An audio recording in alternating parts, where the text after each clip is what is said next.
Depuis le coup d'État qui a bousculé le Niger en fin juillet, plus de 7 000 migrants sont bloqués après la fermeture de l'espace aérien nigérien par les militaires et la suspension des frontières terrestres imposées par les pays de la région. Ces exilés se trouvent dans l'incapacité d'être rapatriés. Sans aucun sou, ni un toit où dormir, nombre d'entre eux n'ont nulle part où trouver de l'aide. Près de la frontière avec l'Algérie, dans la ville d'Assamaka, un groupe d'aide italien tend la main aux migrants.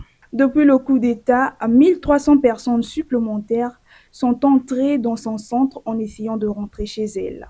C'est compliqué parce qu'après les coups d'État, avec la fermeture des frontières, l'OIM ne peut plus faire sortir les migrants.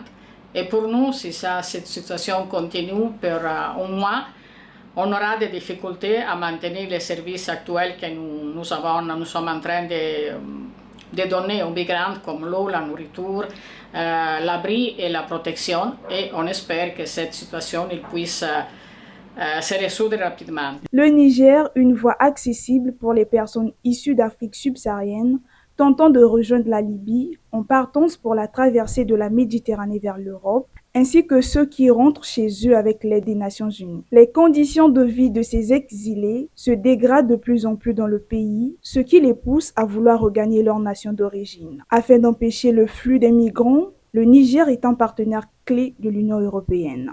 Mohamed Bazoum, président déchu, a participé au démantèlement des réseaux de passeurs et de trafiquants établis autour d'Agadez. On ignore dans quelle mesure les nouveaux chefs militaires coopéreront avec l'Union européenne qui a gelé l'aide au Niger.